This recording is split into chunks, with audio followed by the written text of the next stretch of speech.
Hey guys, it's Blitz here, and today I'm going to be doing a review of the jiba deck. But before I get started, I'm going to mention a few things I've planned that I didn't mention on Sting Last Reluct, and also talk about some changes I'll be doing to my reviews from this point on. So later today I'll be uploading a video of my review of my Japanese Maxis Dragonoid. That'll be going up after this one, so stay tuned for that. And another video I've planned is of I don't remember its name. I think it's Durathon. It's this big, huge bakutech bakugan. My only problem I have with doing this one now is that it came with a Go Dragon, and I need to get that replaced because mine broke. So I already ordered the replacement, and it's only a matter of time until that arrives, and I'll be able to do this review. So that'll be coming out in the future. Another thing I'm going to be changing to my reviews is I'm going to be giving each Bakugan a score, then I'll give the whole deck a score, because one thing I noticed when I did the Go deck review is I got a pretty good score because Gogaru is a really good Bakugan, but that's about it. These other two are pretty lame and kind of brought the deck down, but since it got a good review, it kind of made these look better than they deserve. So now I'm going to be giving each Bakugan a rating, so you know how, so you get an idea of how good each Bakugan in the deck is, and I'll give the whole set a rating based on its competitive uses.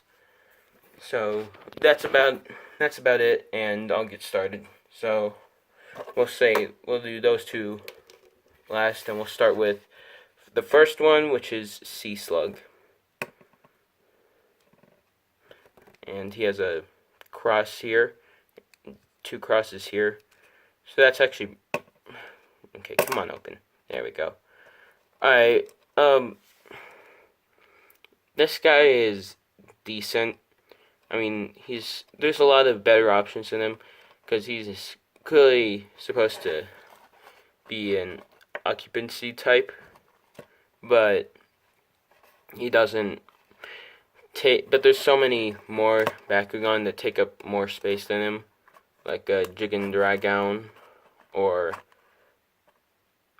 Nagadaja, just to name a few. So he doesn't really rank that high on the list. However, he is still pretty good since he has 3 cross pieces. So you can give him 3 bits of metal, and he'll be pretty heavy after that. So he's still up there, and he has 2 manual parts, which are these little feet things. Appearance-wise, I'm not a big fan. Mainly because these horns are supposed to be up like this. They are super loose, and this is every single one. I've bought like 3 of this deck, and every single one have done this. So that's a thing. I mean, if they stayed up, it would actually look pretty cool, but they don't. So that ends up lowering its score and appearance. I'm not a big fan, and it's not that competitive. So I'll give this one maybe a 4, since it does have the 3 cross pieces, and its G power is 620. So he gets a 4. However, on the other end of the spectrum, we have Actgile, and he should probably look pretty familiar. I think it's Hackapoid that he's almost identical to, except he's basically a Hackapoid with a G-power wheel, so he does close when you pick him up, and that's actually pretty good for bakutech, because it means that if it gets knocked off the card, it's more likely to roll onto another one and prevent your opponent from getting a critical KO or something like that. And I think Hackapoid G-power is too high to be legal in Japanese play, so this guy is definitely a really good alternative. And his G powers are, start with the lowest one. So he has 200, 600, 610, 620, 630, and 680. The only one that's really bad is 200. All the other ones are pretty good to decent. So since in Gacha you only get 10 seconds to fold up your bakugan, having it just fold up instantly and it gives you a lot of time to strategize, that's actually pretty good. So I give him about an 8, just because 200 Gs is really bad and a big risk. On the other end of the spectrum, he does have a lot of positive abilities that help him in competitive play. So yeah, he's pretty good. And now the meat of the deck, which is Jiba. Now, this thing's really good. This is the top tier defensive Bakugan in the meta, or in the old meta since Bakugan's ended, but whatever. And he has 2 manual pieces, those feet. Now, what makes him so good is he has a second magnet in his tail. So, yeah, see? And, let me adjust the camera a bit. Alright.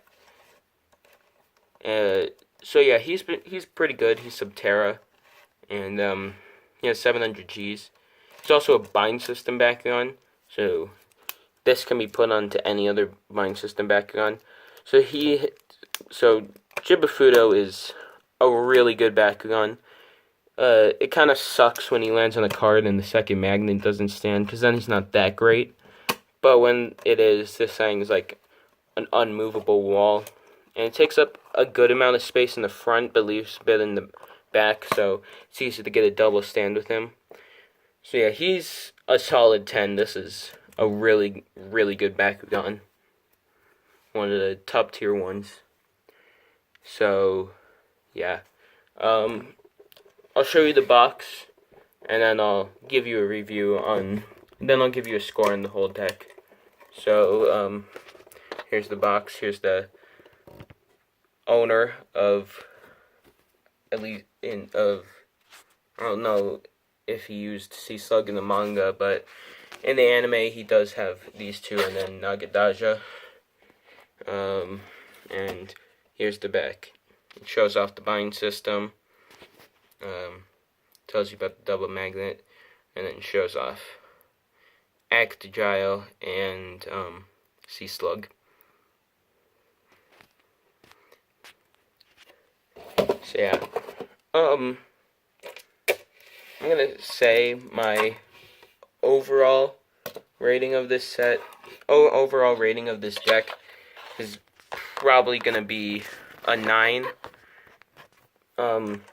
It's a lot better than the Go deck I reviewed yesterday. In like total, I mean Gogaru is probably on par with Jiba and competitive uses, but what makes this one higher is that these two are actually pretty good. This one's really good, this one's kind of decent, so he's the reason it doesn't get a perfect 10.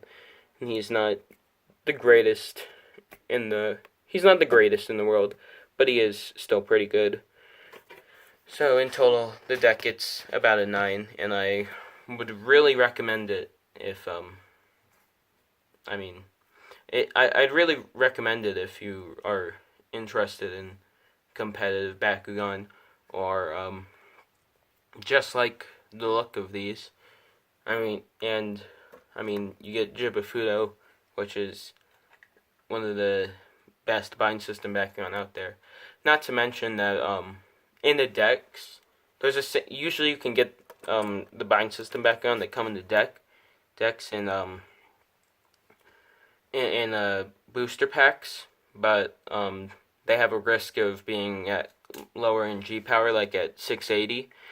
So when you get them from a deck, they're guaranteed to be the higher G power.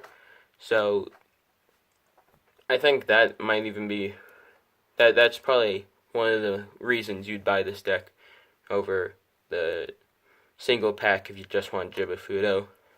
But these two are also still pretty good. So yeah, this deck gets a 9, and I'd really recommend it for anyone.